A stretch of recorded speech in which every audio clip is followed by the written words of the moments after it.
다 같이 사도신경으로 신앙 고백함으로 같이 말씀 나누는 시간 갖도록 하겠습니다.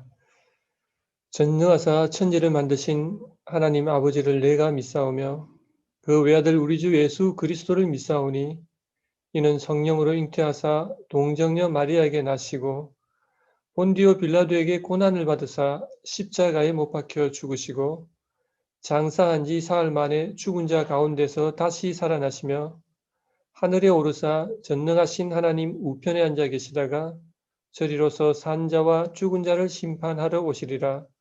성령을 믿사오며 거룩한 공회와 성도가 서로 교통하는 것과 죄를 사하여 주시는 것과 몸이 다시 사는 것과 영원히 사는 것을 믿사옵나이다. 아멘. 같이 나눌 말씀은 마가복음 14장 66절에서 72절 말씀입니다. 마가복음 14장 66절에서 72절 제가 읽겠습니다.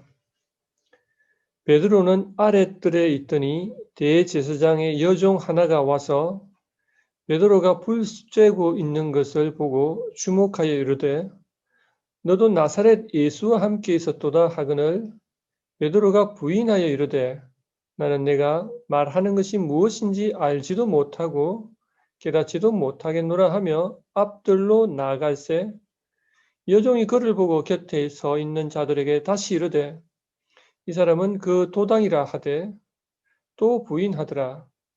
조금 후에 곁에 서 있는 사람들이 다시 베드로에게 말하되 너도 갈릴리 사람이니 참으로 그 도당이니라. 그러나 베드로가 저주하며 맹세하되 나는 너희가 말하는 이 사람을 알지 못하노라 하니 닭이 곧 두 번째 울더라. 이에 베드로가 예수께서 자기에게 하신 말씀 곧 닭이 두 번 울기 전에 내가 세 번 나를 부인하리라 하심이 기억되어 그 일을 생각하고 울었더라. 예수님께서 예루살렘에서 활동하시다가 대제사장들의 종에 의해서 잡혀 대제사장의 뜰에서 재판을 받는 과정에 일어난 이야기를 소개하고 있는 것이 방금 읽었던 본문 말씀입니다. 방금 읽었던 본문 말씀은 베드로와 그 종의 대화를 중점적으로 다루고 있는데 그 바로 앞 본문에서는 예수님께서 산헤드린 재판 과정을 소개하고 있습니다.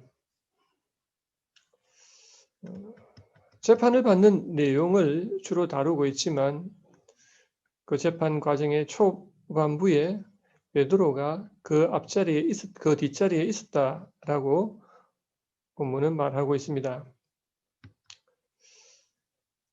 베드로의 시각에서 산헤드린 재판을 우리가 볼 수 있는 그러한 단초를 제공받을 수 있습니다.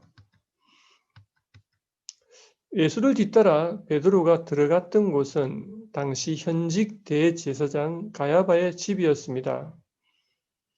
당시에는 로마가 통치를 하고 있었지만 대제사장은 이스라엘 백성의 대표자로서 로마인에 대해 유대민족을 대변하였고 산헤드린의 의장이었습니다. 이런 자의 저택에 베드로 같은 사람이 함부로 들어갈 수 있는 것은 아니지만 요한복음 18장 15절에 의하면 함께 동행했던 다른 제자가 대제사장과 아는 사이였기에 들어갈 수 있었다라고 합니다. 예수님을 사로잡은 이들은 그를 대제사장의 집으로 데리고 오자마자 이미 약속이나 한 듯이 대제사장들과 장로들과 서기관들이 속속히 모여들기 시작합니다. 이어서 정인들이 나서서 거침없이 정언을 시작합니다. 모든 것은 속전속결로 진행되고 있었습니다. 증인들의 증언 내용은 사내들인 의원들이 예수를 중형에 처하게 할 수 있는 것들이었습니다. 아마도 베드로의 눈에도 이들은 이미 예수를 사형에 처하기로 합의를 본 것처럼 보였을 것입니다. 55절에 보면은 예수님을 사형에 처하려고 이렇게 언급이 되어져 있습니다. 재판은 이미 결론을 내려놓고 시작되었음을 알 수 있습니다. 64절에서 결국은 예수님을 사형에 언도합니다. 이러한 본문이 보여주는 것은 이미 정해진 결론에 따라 재판이 진행되었음을 알 수가 있습니다. 재판의 목적은 공정한 판결을 내리는 것이 아니라 예수님을 죽이는 것이었습니다. 유대의 높은 종교 지도자들이었던 대제사장, 율법학자, 장로들은 하나님의 공의를 찾지 않고 불의를 찾는 데 급급해 있었습니다. 많은 이들의 증언에 불구하고 증거들이 일치하지 않았습니다. 사형 결정에 약간의 난항을 겪고 있을 때였습니다. 아마도 초조한 마음에 대제사장 가야바가 직접 나서서 문제를 해결해 보고자 예수님에게 다가갑니다. 이 사람들이 그대에게 불리한 증언을 하는데도 왜 아무 답변을 하지 않소? 라고 예수님에게 묻습니다. 그리고 예수님은 침묵으로 일관을 합니다. 아마도 대제사장은 표정을 가다듬고 숨 한번 크게 쉬고 마치 대제사장은 좋은 수가 떠올랐다는 듯이 다음에 질문을 합니다. 그대가 찬양받으실 분의 아들 그리스도여. 아마도 또박또박 자신 있게 바로 이때 침묵을 지키던 예수의 입술이 열리며 내가 바로 그요 라는 말이 터집니다. 아마도 그 뜻 안에는 묵직하고 짧은 술렁임이 파도처럼 밀려왔다 사라졌을 것입니다. 이에 기회를 잡았다는 듯이 대제사장은 흥분하여 옷을 찢고 구약성경에 기록하면 충격적인 일을 접했을 때 옷을 찢었다라는 기록이 많이 있습니다.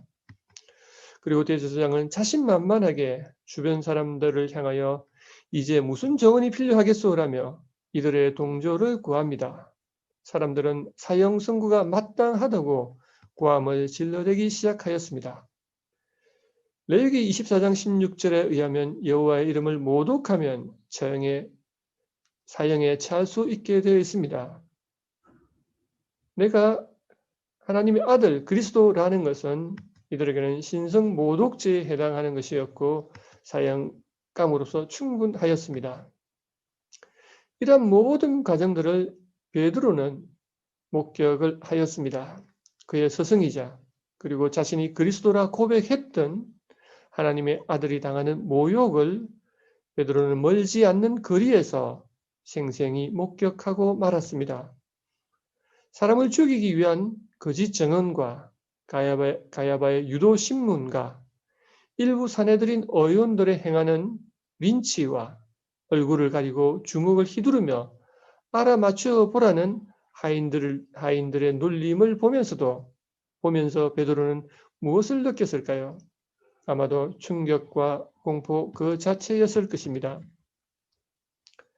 주는 그리스도시요 하나님의 아들이라는 그 자신이 하였던 고백과 동일한 말이 증거가 되어서 예수는 모욕과 온갖 굴욕을 당하고 그리고 이러한 것을 목격한 베드로는 극도의 공포 속에 빠진 것이 분명합니다. 이러한 심리적 상태는 대제사장의 종과 베드로의 대화에서도 분명히 나타나고 있습니다. 당신도 저 나사렛 사람과 함께 다닌 사람이지요. 당신이 무슨 말 하는지 나는 모르겠어. 무슨 말인지 이해가 안 돼요. 저자도 예수 한패입니다. 당신이 갈릴리 사람이니까 당신도 한패일 거요. 나는 당신이 말하는 그 사람을 알지 못하오. 그리고 베드로는 저주까지 하였습니다. 베드로는 전날 만찬상에서 예수님에게 제자들에게 너희가 모든 것을 모두 나를 버릴 것이라고 할 때 혼자 나서서 말하기를 모든 사람이 버릴지라도 나는 그렇지 않을 것이오라고 하였고 예수가 체포될 때에는 칼을 뽑아들었고 대제사장의 종의 귀를 자르는 대담함을 보였던 인물이었습니다. 그런 그가 어떻게 예수를 부인하며 저주하는 사람으로 돌변하였을까요? 베드로는 뜰 안쪽 아래에서 예수가 신문을 당하고 사형 정죄를 받고 구타당하는 것을 직접 목격하면서 완전히 딴 사람으로 변하였습니다.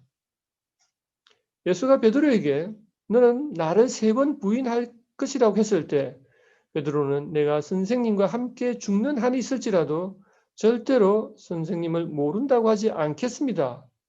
그러한 고백을 하였던 베드로였습니다. 하지만 그러한 고백을 하였음에도 불구하고 예수님의 재판을 보면서 베드로는 완전히 다른 사람으로 바뀌고 말았습니다. 마가복음서에서는 독자들에게 여러분은 베드로와 같은 사람이 되어서는 안 된다라고 그런 요구를 직접적으로 하지는 않습니다. 하지만 이거를 읽는 독자들은 나 또한 베드로와 별반 다르지 않다는 사실을 발견하게 됩니다. 수없이 주님을 그리스도로 고백하고 그의 제자가 되기를 다짐하지만 막상 조그만 이해관계에서도 손쉽게 주님을 포기하는 것이 우리 자신입니다. 베드로는 화끈하게 3번 부인하고 울고 있는 사람이었습니다.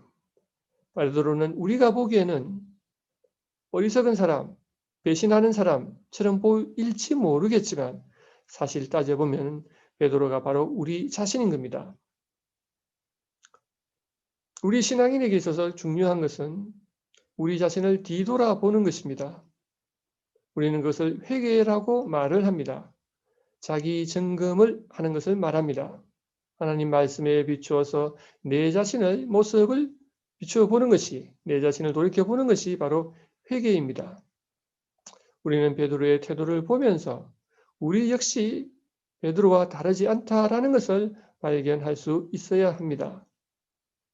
그러한 우리 자신을 바라볼 때 내가 누구인지 알 때 사소한 일에도 그리고 수없이 주님을 그리스도 고백하였음에도 불구하고 그의 제자가 되기를 다짐하였지만 결국은 조그만 이해관계 속에서도 손쉽게 주님을 포기하는 우리 자신을 바라보면서 하나님 앞에서 나약한 피조물의 한계를 느끼게 됩니다. 하지만 마냥 인간은 이럴 수밖에 없다. 사람은 다 그래. 라고 말할 수는 없습니다.